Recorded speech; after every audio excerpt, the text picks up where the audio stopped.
What if the trip you've been dreaming about for decades turns into the vacation you spend years trying to forget?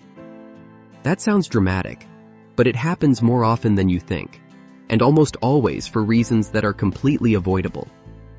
Today we're talking about 12 travel mistakes that people over 50 make, and more importantly, why they happen and what you can do instead.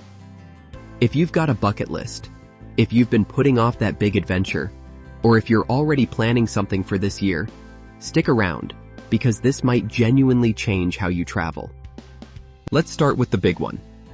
Number 1 is waiting too long to go. I know, you've heard this before, but let me give you a different angle on it. Most people over 50 don't delay travel because they're lazy or because they don't care. They delay because they're waiting for the perfect moment. Waiting until the kids are fully settled. Waiting until they save just a little more money. Waiting until they retire completely.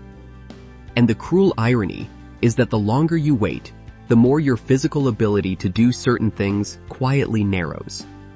That hike in Patagonia is more manageable at 52 than it is at 64. The point isn't to scare you. The point is that your future self is counting on your present self to stop waiting. Mistake number 2 is underestimating physical demands. This one is sneaky because it doesn't feel like a mistake until you're halfway up a cobblestone hill in Lisbon with your knees screaming at you. People research the beautiful photos, the incredible restaurants, the historic sites, but they don't research what getting to those things actually requires physically. Before any trip, look honestly at how much walking is involved, what the terrain is like, whether the accommodations have elevators, and whether your current fitness level matches the itinerary you've built. A little preparation here can be the difference between a magical trip and a painful one. Number 3 is overpacking the schedule. There is this deeply human tendency, especially for people who've worked hard their whole lives and earned this trip, to want to see and do absolutely everything. Every museum, every excursion, every landmark. And the result is that you end up exhausted, rushed, and ironically remembering less because nothing had time to sink in. Research consistently shows that people retain more positive memories from travel when they have time to simply exist in a place. Build in afternoons with nothing planned. Sit at a cafe. Watch the street life. Let the trip breathe. Now here's something most travel videos won't tell you, and this is important. Mistake number 4 is skipping travel insurance or getting the wrong kind. After 50, your health insurance from home often has very limited international coverage, sometimes none at all. And medical emergencies abroad are not cheap. A serious situation in another country can cost tens of thousands of dollars out of pocket if you're not properly covered. But here's the part people miss. Even within travel insurance, there are different levels of coverage. Make sure your policy includes medical evacuation, which means the cost of flying you home for treatment if needed. Read the fine print on pre-existing conditions because many standard policies have exclusions that people discover at the worst possible moment. Mistake number 5 is ignoring medication planning. This seems obvious, but the details trip people up constantly. Are your medications legal in every country on your itinerary? Some common prescriptions in the United States are controlled substances in other countries, and travelers have been detained at customs for this exact reason. Carry documentation from your doctor, bring more medication than you think you need, and keep everything in original labeled packaging. Also research whether your specific medications need refrigeration and plan accordingly. Let's shift gears for a second, because not all mistakes are logistical. Mistake number 6 is traveling with the wrong people. This one is emotionally charged, but genuinely important. Your travel style in your 50s and beyond might look very different from your friends or even your partners. One person wants to sleep in and enjoy slow mornings. Another wants to be at the gate for the first tour of every attraction. These incompatibilities create real friction on trips and can actually damage relationships. Have honest conversations before you book anything about travel pace, budget expectations, activity levels, and alone time. It sounds unromantic, but it saves a lot of grief. Mistake number 7 is not accounting for jet lag properly. Everyone experiences jet lag, but after 50, recovery tends to take longer, and the effects can feel more pronounced. People plan to arrive in Tokyo and immediately start a packed 3-day itinerary. Then they wonder why they feel foggy and miserable. Build buffer days at the start of major international trips. Arrive, rest, let your body adjust. The trip will be infinitely better for it. Number 8 is choosing accommodations based purely on price or photos. This is where review reading becomes genuinely important. Photos are curated to make everything look spectacular. What photos can't tell you is whether the Wi-Fi actually works, whether the area is walkable or requires a taxi for every meal, whether there are stairs with no elevator, whether the noise level at night makes sleep impossible. Read recent reviews specifically from travelers in a similar life stage to yours. Their priorities will align more closely with what you actually need.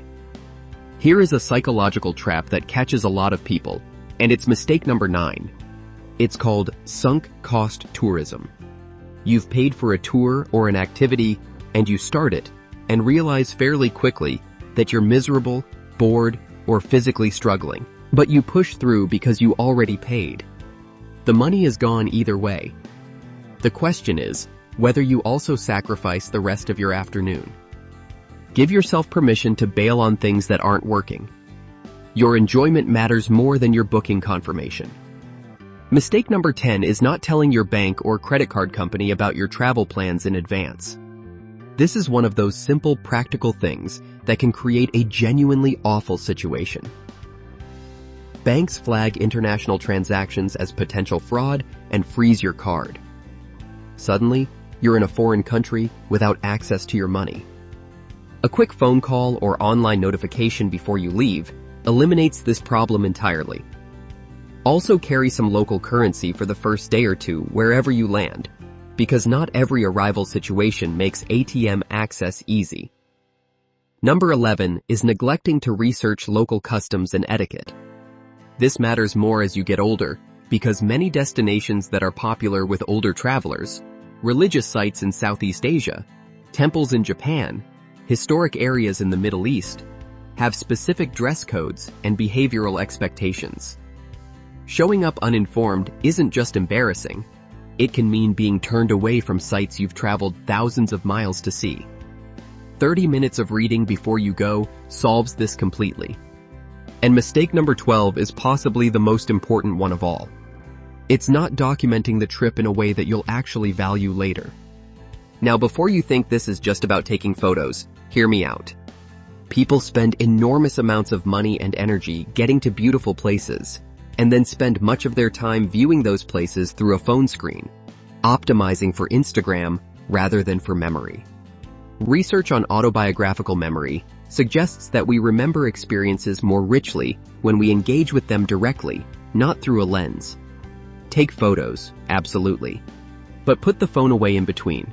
Write a few sentences in a journal each evening. Buy one small, meaningful object rather than mass-produced souvenirs. Create memories that live in your nervous system, not just on a hard drive. Now here's something worth sitting with before we wrap up. Every single one of these 12 mistakes shares a common thread. They all come from a gap between the trip we imagine and the trip we actually plan for. The imagination part is wonderful. It's what makes travel magical and worth pursuing. But the planning part is what protects that magic from being wrecked by avoidable problems. You've spent decades building a life. These trips are the reward for that. They deserve more than wishful thinking. The good news is that travelers over 50 actually have enormous advantages. You have more patience, more perspective, more financial resources in many cases, and a clearer sense of what actually matters to you. You're less likely to care about keeping up with anyone else's version of a perfect trip. That's a superpower if you use it. If you've made some of these mistakes before, you're in excellent company because pretty much everyone has. The difference now is that you don't have to repeat them.